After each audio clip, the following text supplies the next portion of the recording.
I'm Chris Bussing. Welcome to my channel. It's committed to helping more people create freedom and impact in their life through success in sales and the pursuit of self-development. We've got an incredible guest today, Marcus Chan. He's a Wall Street Journal bestselling author of Six-Figure Sales Secrets. And he's also got all these accolades from Salesforce and LinkedIn as a top voice and sales influencer. So guys, make sure to stay for the whole conversation because we're going to hear a combination of stories, strategies, and actionable insights to take you from maybe hitting six figures in tech sales to the deep six figures. We're talking 250 to 500K. If you get value out of this video, which I really think you're going to, give that like button a love tap because the YouTube algorithm will show this video to more people who could benefit from the message. I'm giving a TED talk here. We're almost about to dive in. Subscribe to the channel, of course, for weekly interviews with inspiring folks like Marcus. And thanks, guys, for being here. So let's dive into it. Marcus, you had mentioned that sales, I was reading, is one of the highest leverage skills that pays dividends for our futures. And I'd love to start out on that high note. Can you speak more to that? Why is sales such a great path to go down? So, when you think about selling or sales skills, sales is really about influence. And, if you ever read the book, Daniel Pink's book about sales, he talks about how, to sell anything is to basically influence someone to part ways with some sort of resource. It could be time, money, or something else. And it's in anything that you do, right? Like I think about even in any role, if you're a teacher, you're selling to your students why certain things are important. If you're a parent, you're selling to your kids. Even on your team, if you're trying to influence your teammates to get them to do something, or you live in a place with a bunch of buddies, influencing them to do whatever you want, or your parents, you're trying to get your parents to do something that you want, you're always influenced in some way, shape, or form. So when you understand to be true, you realize sales is in everything that we do. So if you really learn how to master sales, how to master influence, you can use it for good things in life or bad things. So hopefully for good things, you're watching this, obviously. Yeah, and I was also reading on your bio, which I love. You thought you weren't initially cut out for sales, and yet here you are as a top voice. Can you tell us the origin story of Marcus Chan, starting with where you were at, kind of your upbringing, and some of your challenges along the way, and your triumphs, and how you got to where you're at right now?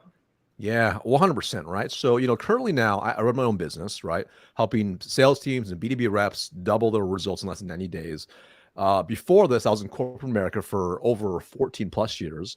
I never actually want to run my own business. I actually never even want to be in sales. And I remember even early on my career, when I first got into sales, I didn't see myself in a sales role. I saw it like a stepping stone to something else. Because even how I got recruited into the role, I didn't perceive it to be like sales. And ultimately, the way what it was at the time, it was a startup division of a company I'd already worked as an intern for while in college.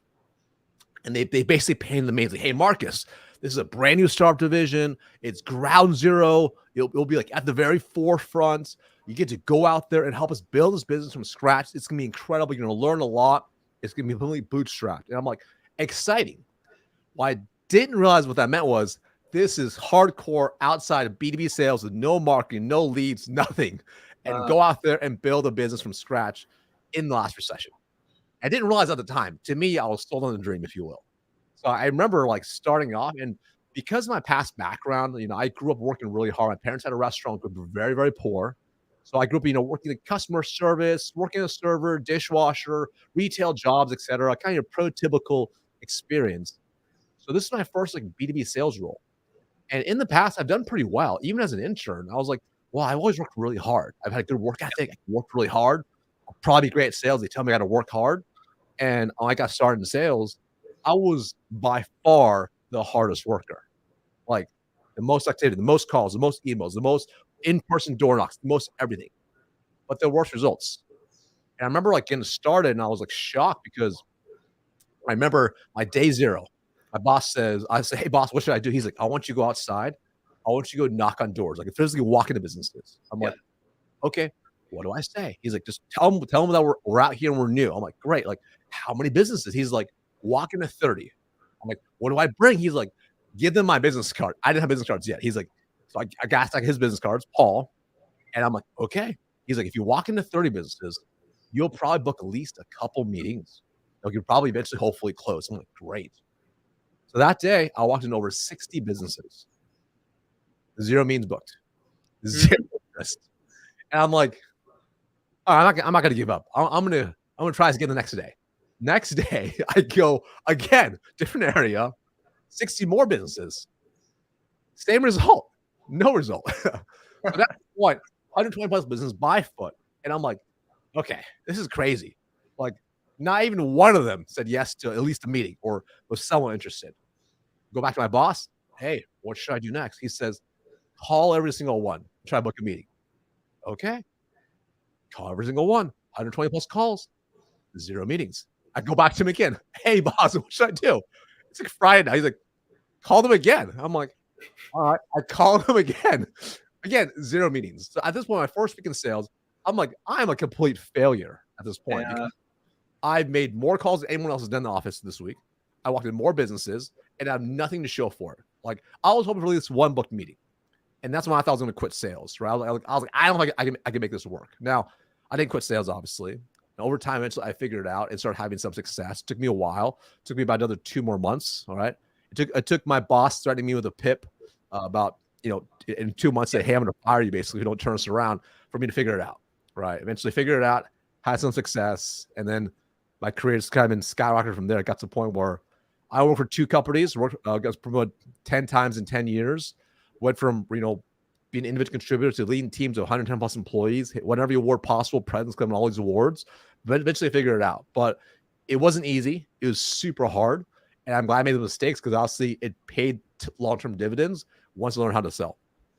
Wow. And now you're leading 70,000 plus people, just looking at your LinkedIn following, and there's many more that you're impacting. Did you ever dream you'd have this level of impact to like so many people?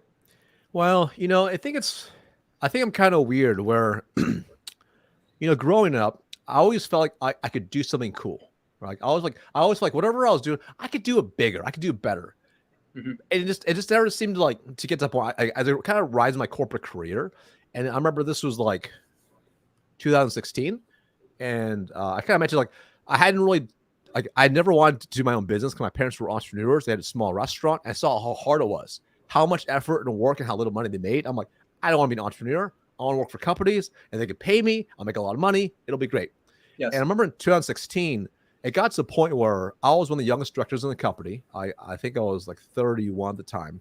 And I had a sales force of about 85 employees. And I was brand new until just promoted. And, and I remember a lot of people were asking me because I was like younger than a lot of people, a lot of other leaders. And they're like, how did you do this? I'm like, do what? I'm like, how did you get promoted so many times? How do you how do you keep winning consistently? And I'm like, I just work really hard, I think. And people said at the time, they said, Marcus, you should write a book. And I'm like, that's crazy. I'll never write a book. Now, what was interesting was at the time, I'm like, what could I do though? And I started learning about internet marketing and I learned about writing ebooks. So I bought a course. I learned how to write ebook and I started making some money off it. And that was really interesting because these are strangers paying me money. And that's when I started getting this itch. This little itch started kind of scratching at me. Now over time, it kind of evolved because I'm still a corporate, and now I'm in this bigger role. I'm having more of a reputation now. I've been a little bit longer. Now I'm running a really big org, and I started getting better and better results over time. So it got to the point where I grew my org to 110 plus employees, and like a lot of people knew me. I knew like all the C-suite execs. They all knew me. I'm in a bunch of training, corporate training videos still to this day. Oh, cool. I was flying the corporate jet, like every quarter they fly me. We're flying around doing crazy stuff. And I was doing pretty well. And I was like, life's pretty good. And a lot of people knew me. A lot of reps, a lot of leaders. People would always reach to benchmark. Like people got, can you mentor me? Can you mentor me? Can you mentor me? All within the organization. And I'm like, this is pretty cool. Like to have this level of reputation, this, $8 billion plus company. That's pretty cool. But I felt like I was destined for more, like I mentioned.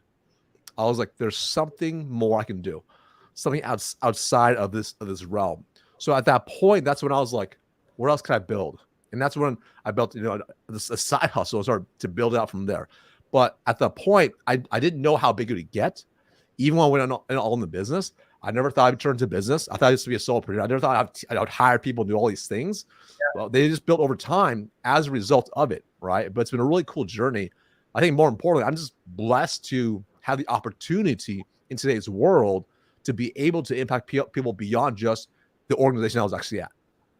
Yeah, I mean, and thank you for being an example of where sales can take us. For those of you out there, thank you to the folks that are live right now for your time and attention, for showing up. If you work hard in sales and do well, you can turn that into entrepreneurship, be a solopreneur, and take those skills to make such an impact. And obviously a lot of money is a consequence of that too. Mm-hmm. So gosh, I've got so many questions for you, Marcus, and I'm just trying to think of which direction I want to go. I know you help people 2 times their results in 90 days. So I want to unpack that. And then I saw your post on 8 decisions we can make today to benefit our future self and give you an unfair advantage in sales. So those are 2 potential routes we can take. Which path do you want to pick? You tell me, man. Whatever's going to help you. Okay. I want to talk about, clearly you've made great decisions benefiting your future self for a long time. And it's had a ripple effect, transformative effect. I don't even expect you to remember all 8 decisions, but could you try and remember some of those decisions you made that gave you an unfair advantage? Sure, I'll list some. And to be honest, I also write these posts so far in advance that half the time I'm like, what did I put in that post again? Right? So it's totally fine. But like, the essence is like, it's making small decisions now that pay you long-term dividends, right? And it's oftentimes, it's a decision that's often the hardest to do. So, and I'll give you some really, really simple examples. So I think about even like cold calling. I remember early on, hated cold calling. In fact, I would say, I don't say I love cold calling. Like I could do it, but I don't love it. I don't think anyone truly loves cold calling.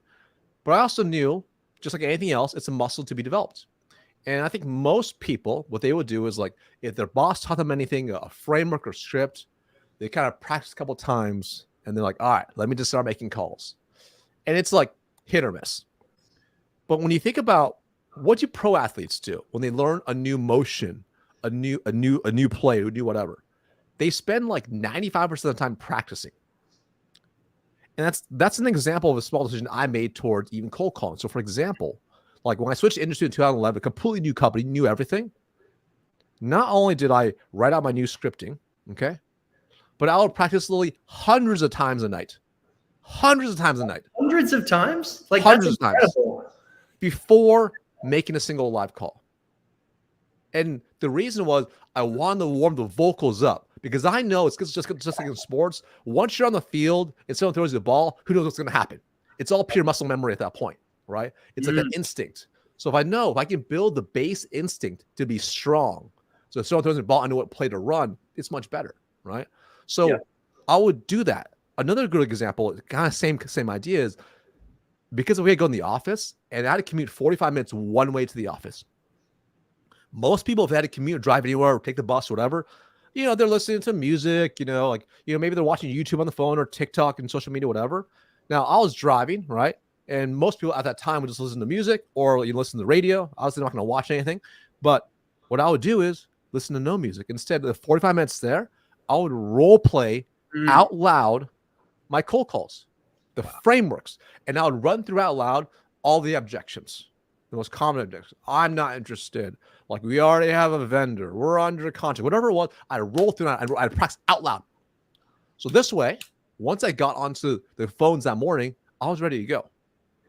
So it's not rocket science, but it's doing these hard things that pay long-term dividends, right? Let me give another example, right? Yep. So, for instance, I grew up really poor, really poor, like no money at all, like just like, ramen was like a luxury type of thing. And as most people, when they start to make some money, they get excited, they kind of spend it all, right? Because like they have no threshold for money management.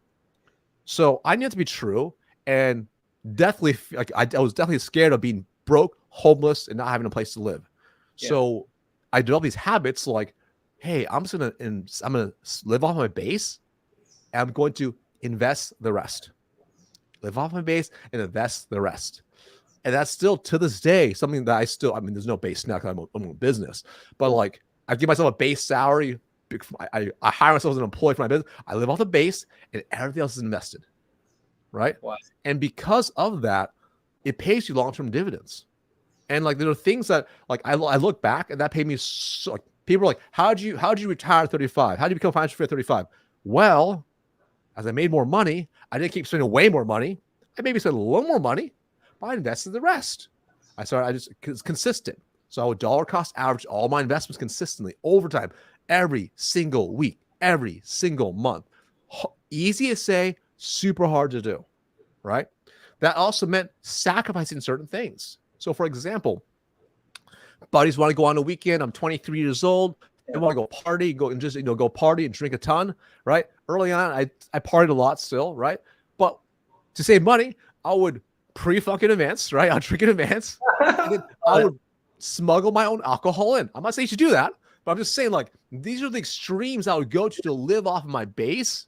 Yeah. So this way I could invest the rest, because I knew if I invested in myself first and then everything else after, it's going to compound over time, right? So again, these are small decisions that don't seem like much, all right? Here's another example, right? Like, okay, most people, they get off work and then they're tired and they want to chill and zone out, whatever. I went right to the gym. Instead, and I worked out instead. You know, I had an early schedule, so I'm like, I'm going to go right to the gym and work out instead, right? Again, that's paid long-term dividends, right? So you start realizing these are things that when you start to operate this different way, over time it compounds. Right? Here's another real good example. Mm-hmm. So like compounding learning, even learnings, right? Yeah, I messed it a lot, but even simple stuff, free stuff. So like I mentioned, like I commuted a long commute. So on the way to work, role plays. On the way home, I would learn. I would turn my car to a university on wheels. So this is like before, like, Audible wasn't around early on, right? They didn't have some of these things. Like, what I would do is, no joke, I would go to the public library, get all these development books I want on sales, investing, mindset, whatever. I would take these CDs, I'll literally burn it to my computer, and then I'll upload it to my iPod so I could play at a loop and play every track without having to touch anything while I'm driving. So you can imagine what ends up happening is, like, even in 1 week, now I had 45 minutes for a one-way trip. That's, that's an hour and a half. It's like, 4.5 hours a week minimum that I'm listening and growing my brain, while most people are doing something completely useless. You compound that over time. Each year now I have hundreds of hours of learning and thinking in mental models that I'm learning from people who are way smarter than me. Mm. You fast forward 5-10 years and that compounds. It's a whole new level. Like I've read literally hundreds of books, and not because I'm any better than anybody else. It's just a little bit over time. That's all it was. Man, like I am taking notes. Like I consider myself a high performer, but you just opened up opportunities for me to really take it to the next level. And I know we got some high performing AEs on here, like Chandler Gull, who was so excited that you'd be coming on. Chandler, thanks for joining. He's at MapZot, an AI tool for site selection, and they're early on, but they're exciting startup. And I bet, Chandler could get a lot out of this conversation, folks like him. And I did want to dig into, there's a couple tangents I want to go down, but I want to go into how we 2x our results in 90 days. Again, folks like Chandler, others like myself that are actual AEs, like this would be super helpful. So we should do that. But I do have to acknowledge my dad. My dad did say, he's on here, he said, live off the base. I love that. He always told me that. I don't do the best job. So if you have a big base, cut it down more, man. Imagine you had less to live on. Man, that one really resonated with me because I have shiny object syndrome, and I want to get a nice car, live in a nice luxury apartment. Only acquire assets. Assets. Don't acquire liabilities. Acquire assets. Yeah. That's okay. One more thing before we talk about 2xing results in 90 days. That's pretty powerful. How do you use your weekends? Because a lot of the folks here, we're high performers. I spend some time working on the weekends, and you seem like the type of guy that takes it to another level and does, but do you balance out like rest and play? Like, how do you look at weekends? Well, do you want me to tell you how I do it now or how I used to do it? How you used to and how you do it now? Because I think people, it's like different stages of the journey, Correct. Yeah. Correct. There's different seasons. Okay. So, when I was selling, right? Actually, even probably the first 10 years of my career, very different. Like it was, I know people put a negative connotation to it, like grinding, etc. but I was in the season of growth. That's how I look at it. I was in a season of growth where what happens when you're like relatively new into your career, you have a level what I call rookie energy.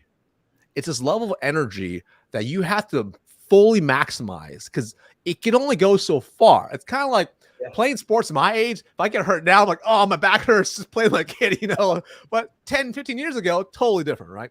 So you have rookie energy. I like to capitalize about rookie energy. So weekends back then were a little bit different, all right? Like I definitely, I'll say even my first 5 years, I would probably like Friday night, we went out Friday night. We go hard Friday night because I did all the stuff already, right? Throughout the week. But then like Saturday and Sunday, it's like, yes, I have time with, my girlfriend at the time, but like I would like, no joke, whatever the work required to make me better, I do the work. So for example, I'm like, this deck they gave us sucks. I'm going to spend 8 hours a Saturday. I'm going to rebuild the deck so it's actually structured better to optimize a higher close, right?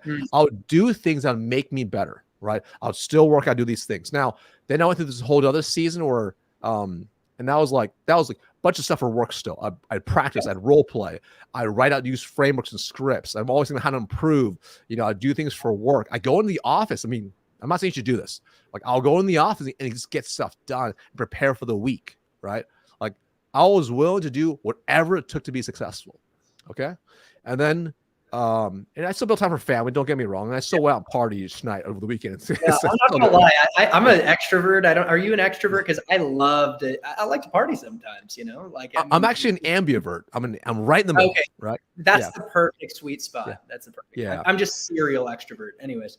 Yeah. So, and that kind of happened, that kind of time frame till about 24. Now I'll say I was still like early in my career, kind of unrefined and kind of like cowboy, really, right? You don't really think you think you have all this time in the world. And then at 24, I decided to make I decided to get my MBA. So I'm still working full time, right? And I'm going to get my MBA at night. So I didn't realize how much level effort it require. And now all of a sudden, once I did my MBA, because I was doing full time, it took a whole new level of work because it was like, I don't know, it made me get super organized because it was like, all right, I feel like I'm still going to work out every single day. I'm going to crush at my day job. And also at night, I have like tons of homework. So every night, every week, there'd be like 200-300 pages of work, write all those reports, group projects, etc. And so the whole week is just crazy from like literally wake up at 5 to like 10 p.m. at night. And then on Saturdays, my weekends completely shifted too. It was like, I used to sleep in on Saturdays. I'd wake up at like 7. I'd go work out. And then because I had a very serious girlfriend, I'm like, I'm going to spend, if I want to see her Saturday night, I have to wake up early and get the stuff done. And I'm going to spend like 10 to 12 hours getting the MBA work done. Wow. Those writing papers, projects, doing whatever, meeting with group members, etc. Sunday was basically the same thing. So then Saturday, I get to hang out with her. Sunday was a repeat. And that was like basically for the next couple of years of doing that. Wow. Because during that time, we ended up getting married. I bought a house and a bunch of other stuff was happening. There's all this stuff going on. So like, it was pretty intense, right? But then even after that, like, then I changed career, then I switched companies. So I basically went back to the same kind of schedule from before. No partying though, but super disciplined. I already got my MBA, and I'm just like, I hate to use the word grind, but I was grinding. Like I was making sure, like, because I took a 2-step demotion to go to this new company. I'm like, for me to do this, to get back to the level I was at, I'm going to show them an ungodly amount of skill and effort in my first year, so I get back to the role I was at, right? Because I want to compress time, right? Yeah. So that worked pretty well. So like I ended up like most people, like when they came into the company, it took them like 3 to 5 years to get back into sales leadership. I did it in 9 months, right? Wow. So it paid off, right? And then and over the next several years, I'm building up, etc.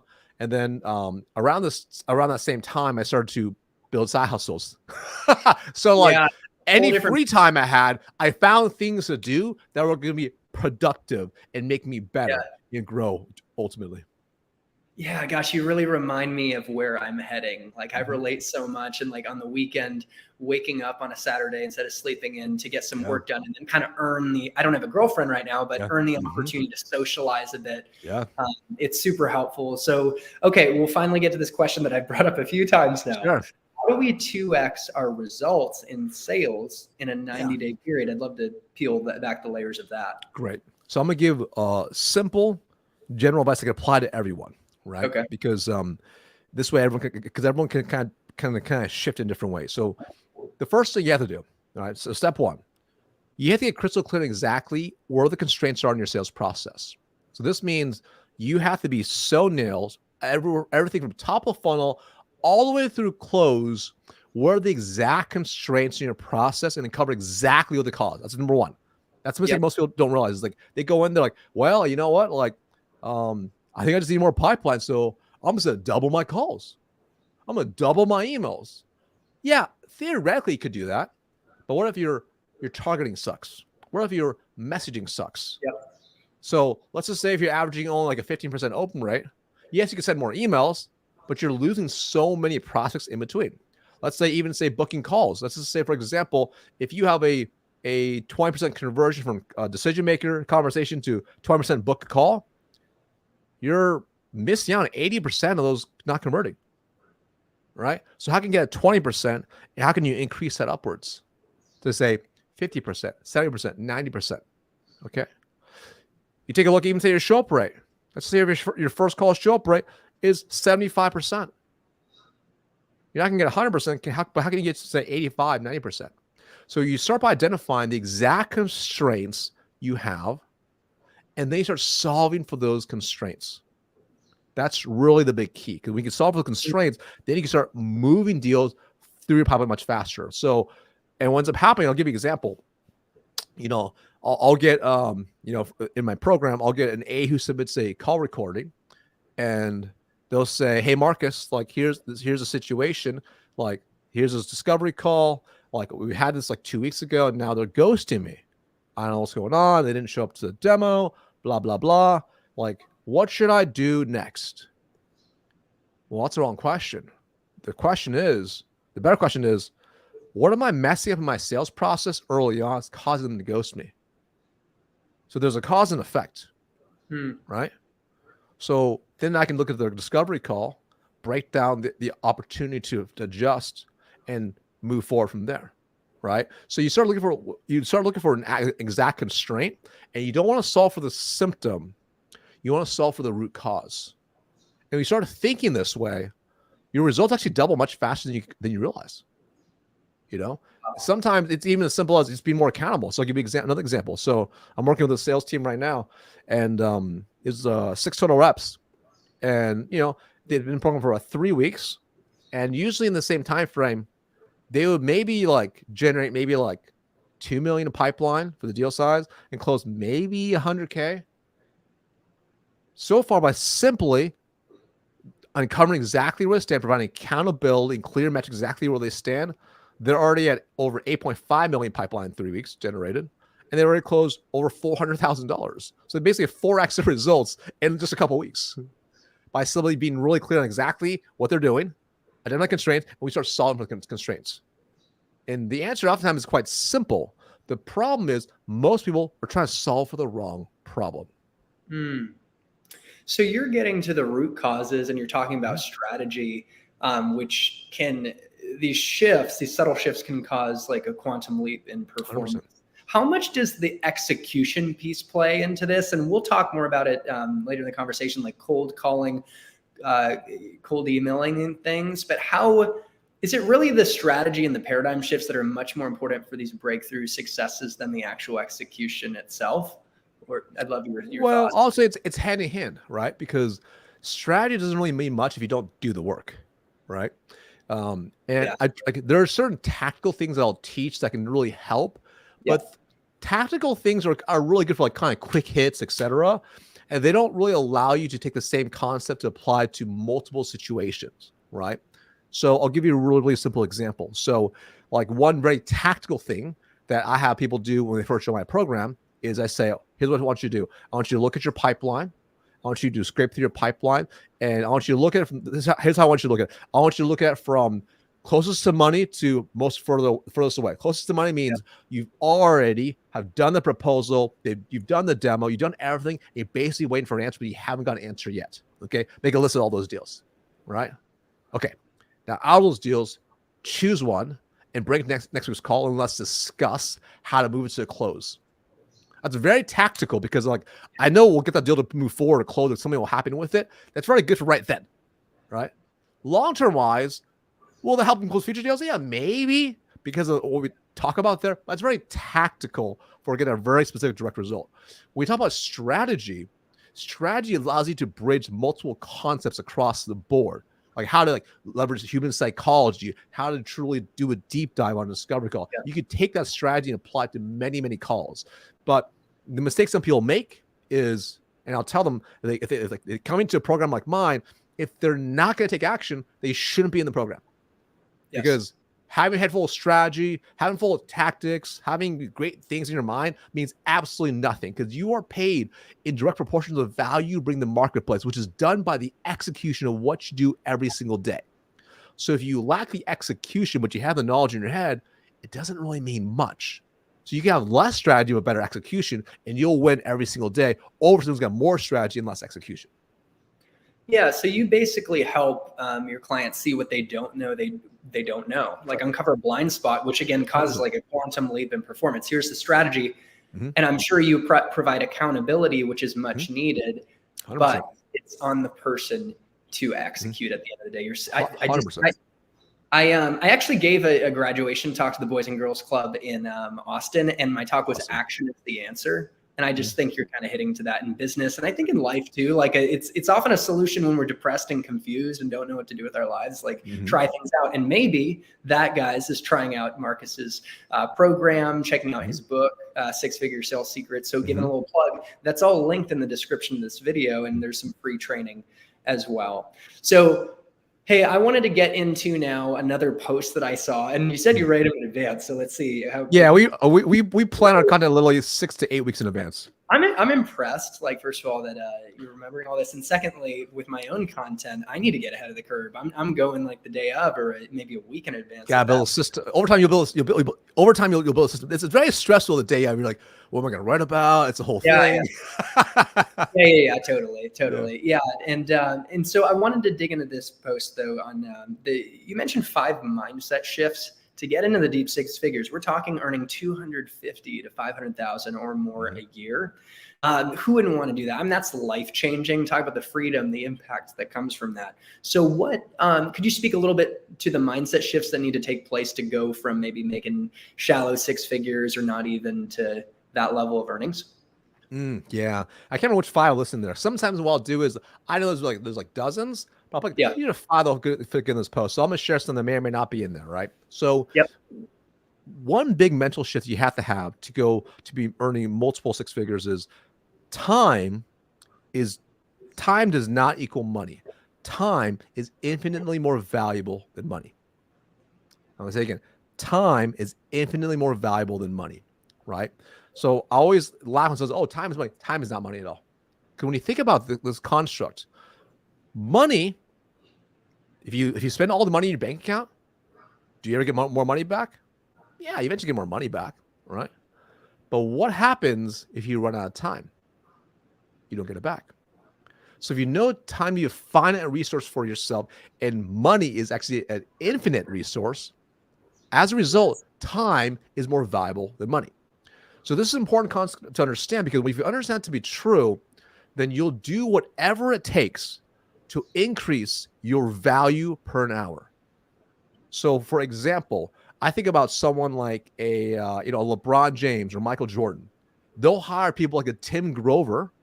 Why? Because they want to increase their value per hour. The time they're on the court, they want to maximally get the best results because they get more money, more sponsorships, more everything, the more effective they are. And anything outside of that, they're going to cut out. So you can think about as a sales professional, like, how can you increase your time per an hour? The first step is elimination of things that do not serve you, right? So for instance, like if you were to go through and do a time audit of yourself, which I highly recommend, which is as simple as, it's going to be painful, but for like 2 weeks straight, you wake up, you do it on a Google Doc, you wake up, and until you go to bed, every 15, 30 minutes, write down exactly what you did. Like, be truthful with yourself from the time you wake up to when you go to bed. After you do that, go back and highlight all the things, or let me back up. Categorize each of those tasks into different buckets. One, less than $10 an hour. Okay. One color. Okay. Another color. It could be, I don't know, call it between $10 to $100 per hour. Another one, $100 to $500 an hour. Right. Another one, $501 to $1,000 an hour. And then you go through, you highlight those colors in your time audit. And then all those low level things that are less than $10, how can you stop doing them and get rid of them? And when you start thinking this way, you'll start finding ways to actually give yourself back more time. Because now what most people don't realize is when you say yes to one thing, you're saying no to something else. So for example, if you're saying yes to like grabbing your phone and scrolling through TikTok for what you hope to be 5 minutes, but ends up being 30 minutes, you're actually saying yes to that. You're saying no to prospecting for 30 minutes. Follow up with the prospect, etc. So if you know that to be true, now your number one goal is to do everything that's going to fall within the IPA bucket, income producing activities. And IPAs, everyone defines it a little bit different, but for me personally, there's only a few activities you're going to do. Number one, you're going to add pipeline. Okay. I'm going to add more deals to my pipeline. Number two, I'm going to move deals in my pipeline. Number three, I'm going to close deals in my pipeline. And number four, I'm going to increase my skills and increase my value per hour. So this is a huge mental shift for most people. And they don't think this way. Because what ends up happening is they kind of go through the day to day, like, oh, I do all this admin throughout the whole week. But most people, when they actually audit themselves, they realize pretty quickly they're wasting a lot of time. Let me give you a really specific example. So I'm very intentional, very focused on my calendar and do my best to be organized. I'm not perfect by any means. About 6 months ago, every year I do this, by the way, every year I do a time audit of myself because oftentimes, we lie to ourselves and human beings are masters of self-deception. So I did a self-audit of myself for 2 weeks. And even though I'm really, really intentional, I do my best, I color code, I time block, I do all these things I'm supposed to do. I took a look after 2 weeks and realized over 35% of my time, I was doing tasks that are worth less than $20 an hour. Because I got stuck in just the flow of what I was doing. Did not even realize it. And I realized what I was doing was I was stepping over hours where I could be getting paid $2,000 an hour to do a $20 an hour task. So what did I do? I started removing those things. I hired an executive assistant and I gave her all those things to do. So I gave myself that time back so I can spend those other extra hours now doing things that are going to increase my time per hour value, right? So that's a definitely huge, big mental shift, okay? Yes. Another really big mental shift is being able to shift from I'm just a seller type of mindset to actually being a professional in the game. Like most people think they're a pro, but they're truly an amateur. Like if you're in a big comp role, and not by big comp is defined as 250K, 500K, $1 million plus, where you have the opportunity to make that level of money, right? You can make more than doctors, lawyers, and surgeons. That's great. With no college degree, it's amazing. If you're not a big money opportunity, are you showing up like an amateur or a pro? And this is like in many facets here. Let's talk about even business acumen. Like, are you a steward of the business? Do you understand how to read a P&L, profit and loss statement, earnings transcript? Do you know have a business conversation with an executive of a major company? Or do you just sound like a rookie? Because you'll be delegated to the level you speak at. So you want to be able to, and it won't happen overnight, but how can you improve your level of communication and professionalism with execs? So for me personally, what did I do? I went and got my freaking MBA, man. Like I'm running businesses. I'm learning the ins and outs. I'm like studying them. I'm reading business periodicals. I'm subscribing to the Wall Street Journal. I'm reading. I'm putting myself in their shoes so I can truly understand them at a deeper level beyond just the average rep. So now I'm not just a salesperson. I'm someone they actually see as a peer because I actually understand their world. I understand how when they have a low problem, what the actual impact is to the exec. Because now I can discuss that instead of just some low problem being solved. So that's a little professionalism, right? And you think about it, and this is across the board. Like Even when you're selling bigger deals, like most people don't realize, hopefully some people realize, but the bigger the deals you sell, the more complex the deal is, the more people are involved. How great are you at being the quarterback or the project manager, orchestrating these different players? Like, and that means you have to be super organized and very clear communication, written and spoken. How can you guide those people? How can you improve your skills to do these things? Right? That's definitely a big one. Like, I think most people they kind of show like, oh, this is just a job. Well, it's only a job if you see it as a job, but if you see it as a career, you can change your own life. So you start to do different things. You start shifting and believing it in a whole different way, right? Those come with some of the shifts right there that can really make a big impact to your actual career when you make these mental shifts. So I looked at your before and after of your tech sales transformation. And I don't know, you must remember this picture because you posted it, but I don't know how. Oh, yeah. I'm drinking in the red cup. Yeah. Yeah. Now Yeah. you look so sharp and like Mr. like executive yourself. Like, can you speak to the visual component of how we present ourselves? Because I have to say, like, we want to be authentic and whatnot, but looking disheveled doesn't help anyone. So can you speak to the reality? Like, you really cleaned up, man. And so is that I appreciate it before my pop collar days, right? So yeah, it was a long time ago, but yeah, it's interesting is like you realize how important that visual appearance is. And in a sales situation, your prospect's going to judge you instantaneously.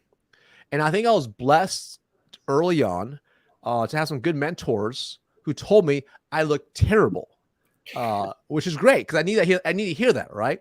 Like I remember and we had to wear suits because it's kind of old school in the company, but we had to wear suits and stuff. And I remember a couple suits and they got really, really worn out.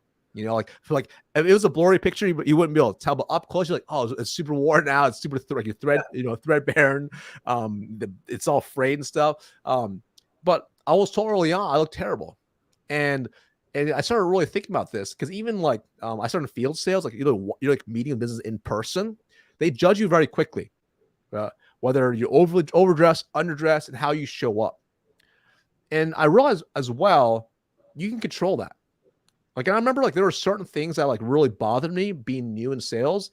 Like someone said to me, I remember they said, "You look pretty young." And I'm like, I was like, I just didn't know what to say. I'm like, oh yeah, haha, I just graduated from college. It's, and that really bothered me. And I'm like, okay, what can I do to control the narrative? What can I do to control the narrative, right? Or I get in situations where I walk into a corporate sales meeting with a bunch of other of my peers, and we're all just like a bunch of kids who party, and we look like the kids at a party, and I look at the execs, they weren't like that, and I'm like, huh, interesting. So you start having these data points, you start realizing, interesting, huh? How can I be more like them? Like how I act and how I show up right now shouldn't be where I am right now in life. It should be where I want to go. Like skate where the puck's going to go. So I started to realize that. So I started to control the narrative. And it got to the point where I don't say it's overly extreme. You don't have to do this. But I want to control the narrative so much that I didn't want to give a prospect a reason to not trust me to close. So it was everything. Everything was premeditated. Every time I made a mistake, I took note of it. So I'll give you a really simple example. So I mentioned we do in-person cold calls, right? And so here I'm 23 years old. And I remember early on, I walk in, I have my briefcase in one hand, I'm wearing a full suit, and they come out, and it's like, I put the briefcase down, open the front door, walk in, they come out, the decision maker come out, I put my briefcase down, try to shake their hand, business cards be flopping everywhere. I felt like a hot mess. I'm like, that was not clean, that was not premeditated. Yeah. Right? So what can I do? Okay, number one, how can I plan out exactly how I'm going to walk in? Meaning, every time consistent, right? Briefcase, left hand, inside pocket of the suit jacket, stack of business cards. So I can hold my briefcase, shake a hand, reach in, hand a business card, smooth, easy, cool, and calm, collected, premeditated, right? It got to the point where literally in my briefcase, I had everything I needed to lock a deal up if I was going to one call close them. So like, for example, if they were to bring up the competition and they started asking about the competition, etc., like I was able to literally pull out from my briefcase the contract of a competitor without hesitation. So, and as you kind of evolve over time, as the sales industry has shifted, etc., to even virtual calls, it's the same concept, which is when I show up on a Zoom camera, how can I immediately create a good perception in their eyes? Yeah. Right? From, do I have decent lighting, good camera, good mic? How am I dressed? What's the background look like? Complete control of this box right here. So as a sales professional, we started thinking this way. This allows you to become much more premeditated, to be better planned, to help create the right perception. You don't have to do this level, but what happens is when you do it, people start seeing it at a whole new level. Yeah. You know, and it's not even that hard because there's certain things you can automate. So for example, people make fun of me. I literally wear the same clothes every single day. Different ones, but same stuff, if you get my point. Like literally a black V-neck every single day and blue Lululemon ABC pants. Same thing every single day. ABC as well. Let's go. Boom. Right? What's up? I don't think. I just put them on. I show up, premeditated, ready to go. Right? So you start thinking this way. This is how you can actually remove some of the decision fatigue, but also now you can control the narrative. And then what ends up happening is people start to respect it over time. So like, even if this level, I'll give you a really simple example. Like imagine you meet with a prospect and you show up really well the way I mentioned, but let's just say like, they're just not quite ready. Okay. And that's okay. Time is going to be a while off. It could be 2 years off. Doesn't matter. But each time you follow up, each time you meet them, each time you show up a level of precision that they're like, dang, I wish my executive staff was like this. They end up trusting you more. They try to recruit you. They try to bring you on board. But ultimately, they see you at a whole new level that most people will never get to. And the cool part is, it takes zero work. It's simply preparation. No talent required. Yeah. Oh my gosh. Have you read The Common Denominator of Success by Albert Ian Gray? It's I don't think so, actually. What he says is that basically the common denominator is successful people make a habit of doing the uncomfortable things that failures aren't willing to do. And you were giving us so many examples, including preparation. Like if we take anything away from this audience, and thank you for the folks who are live right now. We got a good a group of folks showing up live, and there's going to be a lot of people who are going to see this as it grows in the YouTube sea in the future. But if we take anything away, like preparation, guys, intentionality. I mean, Marcus, I'm looking at how you're set up. You're set up perfectly, and I did a good job, but I'm not like perfectly centered like you, you know? So it's like, I'm even taking great plan. Yeah. In the future, but hey, we're trying to make you the big guy here. It's funny. Quick note. Okay. This a little side note. I had Josh Braun on the channel. We had the internet crash. He was my last guest. It crashed 5 minutes in. So I've been sitting here. Part of me is like, please don't crash. And it's perfect. But I made a thumbnail leading up to it. And Josh's head looks so big. And he basically commented. But anyway, so a little tangent. But Des, thank you for showing up. She said, having your competitor's contract that's smooth like butter. That's something I never thought of. So I love that you do that. But okay, I know we're actually running out of time, and this time is gold. Thank you for taking time out of your busy schedule. You mentioned IPAs, and how you were really intentional with your time. So thank you for that. We got 12 minutes. I wanted to ask you, how do you sell like a doctor? Great question. So, I'll share how I came across this concept because ultimately, I remember I really struggled selling early on. I mentioned that, right? Like I was not a born salesperson, didn't have the gift of the gab, I grew up with speech impediments, the whole thing.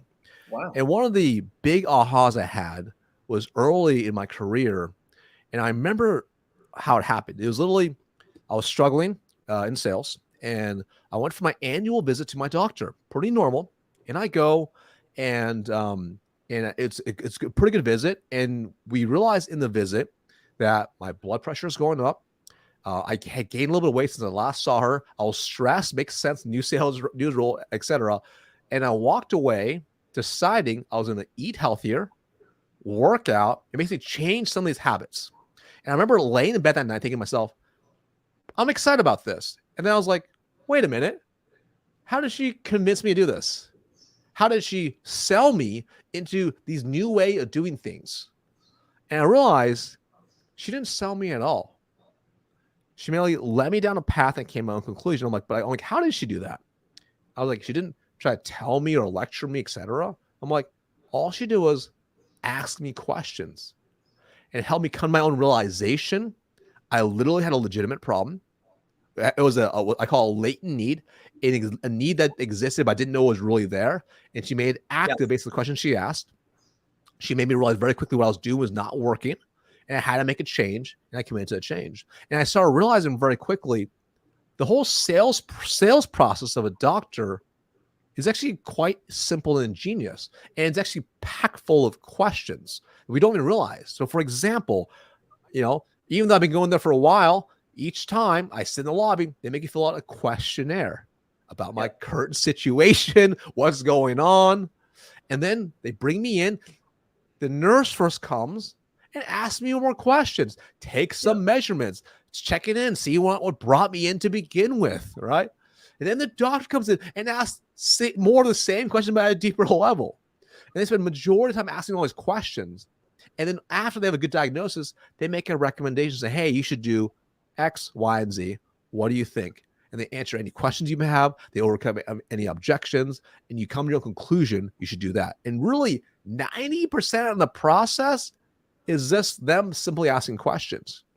And when you think about your situation as a sales professional, that's how we want to start thinking, is how can we ask more questions, not in a interrogation way, but a very conversational way to uncover their current state and their desired state and everything in between. And we start thinking about it that way, then are you able to truly solve the problem at the very end? I mean, if you think about this, doctors do it and then you trust them. Now, let's reverse it. Let's say you didn't do that. Let's say the doctor didn't do that. Let's say you walked into a doctor, they asked you 0 questions. They said, hey, so is your name still this? Yeah, it's still this. Cool. Why are you here? I've been coughing a little bit. Okay.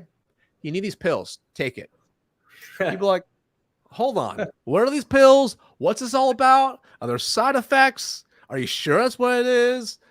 That's what most salespeople are doing, right? We're hoping the demo will sell the solution. So instead you reverse it and you spend more time being buyer-centric to uncover what's really on their mind and their situation before you start telling them your solution. Because frankly, maybe your solution is not the best fit for them either. You don't know yet.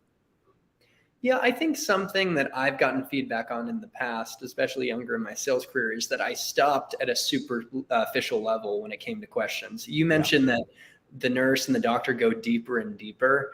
And I've even seen interviews. I was going through a process with AWS at one point, and they asked me a question. Tell me about a time you asked why 7 times. That's pretty dramatic.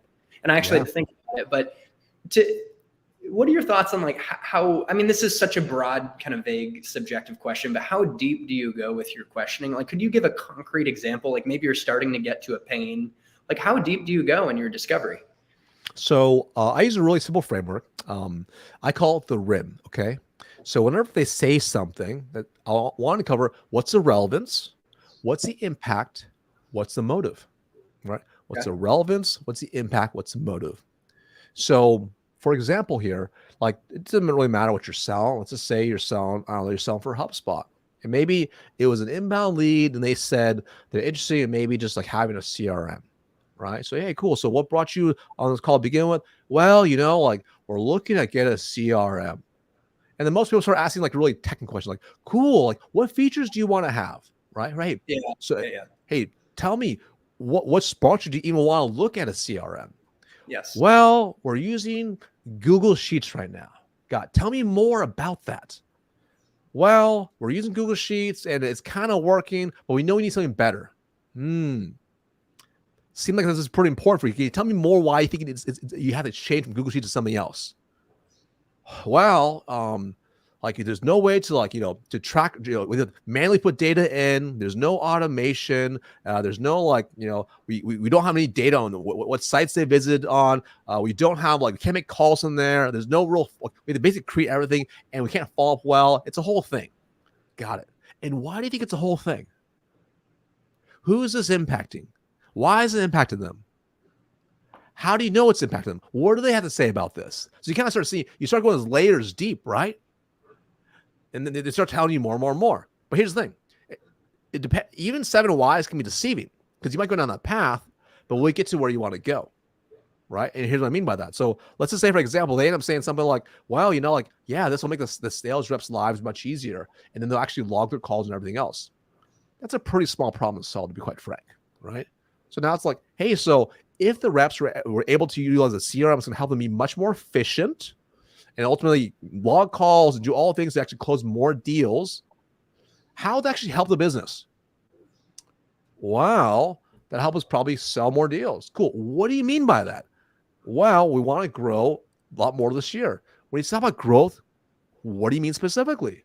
Well, currently we're at 8 million. We want to go to 10 million. Why 10 million? Wow, that's about 20% growth. And that'd be really amazing because ultimately that would put us on the Inc. 5000 list of fastest growing companies. And that seems like it's really important for you. Can you help me understand why? Well, for me, it's like I've always wanted to build a really cool business, and that'd be cool to break 8 figures this year. To mean a lot to me and to my dad, who's an exec at X company. Got it.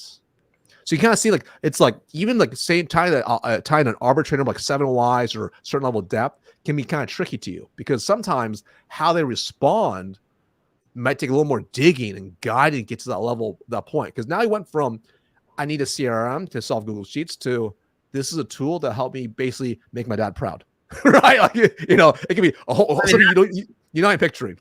And it's funny you say that because my dad's literally on here and I do want to be proud and we all do. And by the way, guys, like reaching out, getting Marcus on the channel, again, it's such a privilege, Marcus. So thanks for being here. It's like, getting a top executive at a Fortune 500 company, is attention and to come on for a call. And that's kind of what happened in a way. And so it's funny to think that parallel, and I want to be respectful of your time. And I'm looking at the clock ticking. I mean, I don't know exactly. It's like we have 4 minutes. Actually, we have 2 minutes based on what we scheduled. So I just want to check in if we went a couple minutes over, is that okay? Or do you have a hard stop? Because we should be okay. We'll be okay. Okay. We're going to wrap it up because we just got a comment from someone who's showing up live. Thank you for the comment.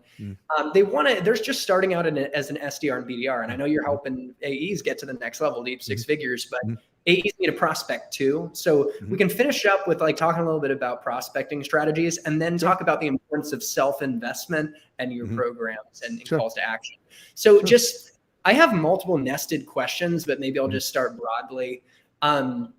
How do you effectively outbound? Like the goal is to get more meetings, right? And you have different channels, and maybe you could speak to the channels that are most effective and then offer a few insights on things like in LinkedIn or cold calling, like what works. I realized that we could open up a whole new interview conversation. So could you speak to being effective at getting meetings in general? Yeah. So step 1, build a very tight niche ideal customer profile list. That's number 1. Okay. By being really clear on exactly who you're going after first will make it much easier for relevant messaging, for everything. This is whatever platform. So like being really clear on exactly who those people are, right?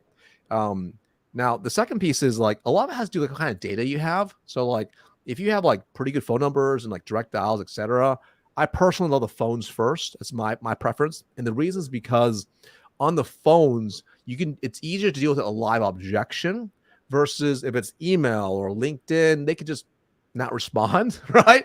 And then like you just have to basically follow up, and it can be annoying. So once you have that, the second piece is you want to build a very simple framework that you're going to follow consistently for whatever platform you're going to go after to book meetings. The mistake I see many people make is they change their messaging too much. So what ends up happening is they don't know what works and what doesn't work. All right. So I'm going to say it again, you have a framework and stick with it. Okay. And just be aware if it's phones, etc., you're going to have objections. Mentally prepare for that and actually run through how you're going to handle those objections. Because if you think like you can have a magic permission-based opener and they're going to automatically book, you're wrong. Like I've made tens of thousands of cold calls. I've only had one time I had 0 objections, and I was confused. I made my pitch to book a call. They said, "I'm so glad you called. I've been thinking about this." I'm like, "Oh my God, that's amazing." Only one time. It's never happened ever since then. It was a great meeting too, and closing. But I'm like, that was the weirdest thing. I was like, "Oh, are you sure you want to meet?" Like, are you sure you don't have an objection you want to throw me first? Right? Get confused. That's so right? funny. So you go with that, right? Now, the second piece is like, just make sure that you're hitting them on omni-channel, right? Okay. So that's really important. I think a mistake some people make is like I'm just gonna only do one, or Yeah. just do like I'm gonna call once, then I'm gonna send a LinkedIn message, send an email. And it's kind of all over the place. Have some sort of process you're gonna follow, right? So it's like, okay, all right, I'm gonna start with like, all right, I'm gonna do 3 calls first, voicemail each, right? Use my voicemail script. If you see it's free on YouTube. Like, so you actually get a call back, right? Like, I'm gonna do that first, and then I'm gonna switch to email for 3 emails, and then LinkedIn as well. Like, have some sort of process kind of follow, because then you can start testing it, right? But you want to know your numbers. This is really important. If you don't know your numbers, it's not about playing the numbers game. It's so you can identify with data, not emotions, where your constraint is. So, for example, I was talking to Rep. He's like, "Hey, Marcus, like, I don't think the phone is working for me," right? And I said, "Okay, like, how much time? How many calls you made so far?" Like, I made 500 calls. Cool. What was your connect rate? Less than 1%. Okay.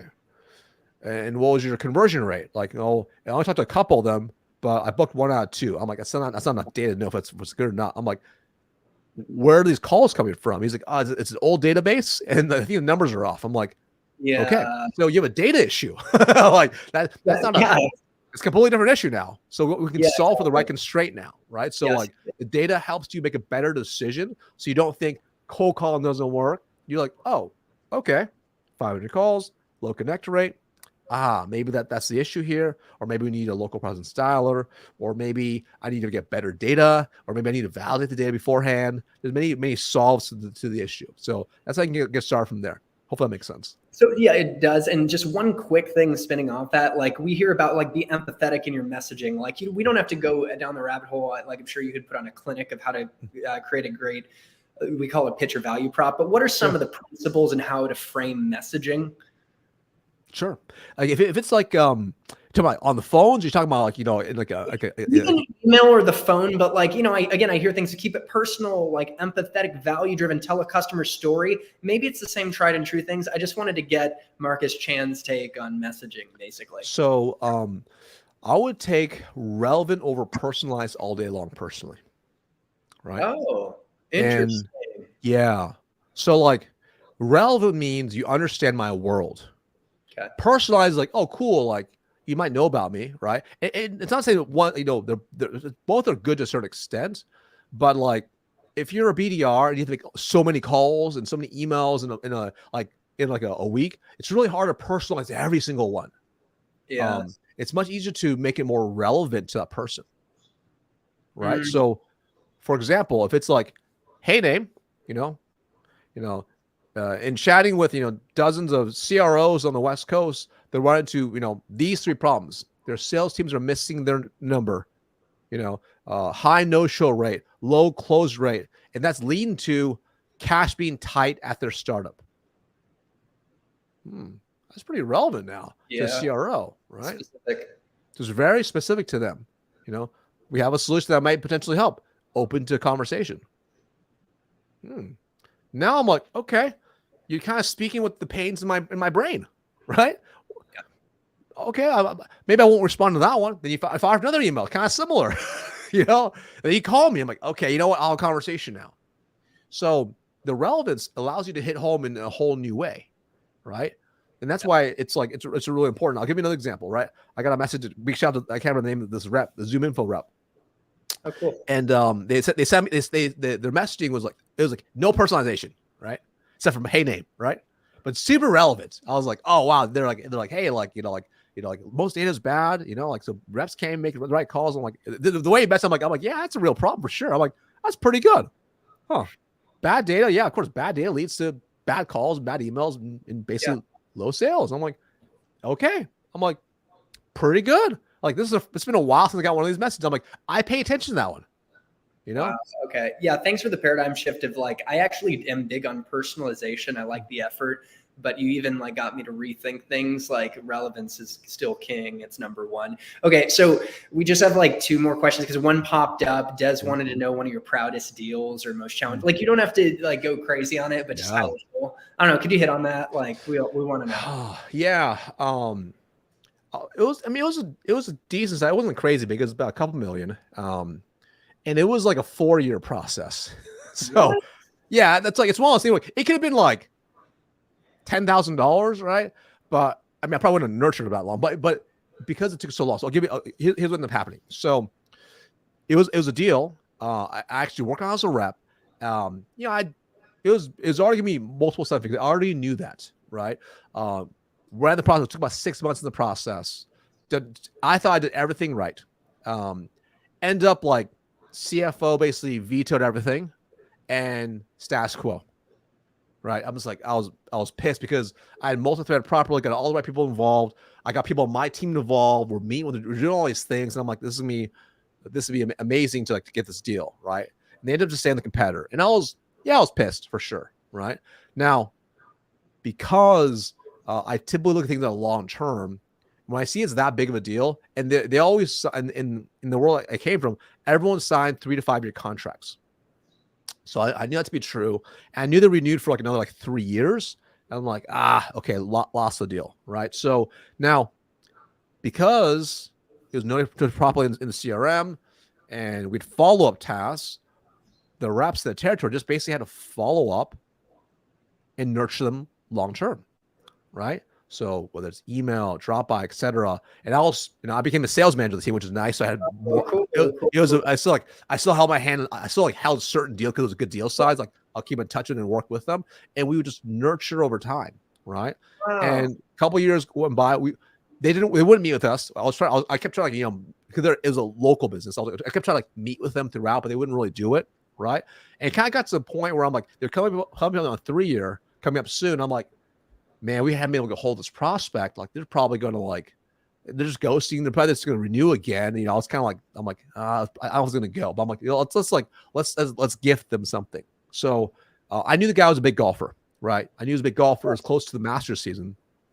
So I went, I had a golf bag, had to customize with a company logo, put his custom name on it, or his name customized, like embroidered on there. It was really, really nice. And I'm like, let's go deliver it to him. And just make it the whole thing. Like it's got like a big red bow, tie it up, hand deliver it, right?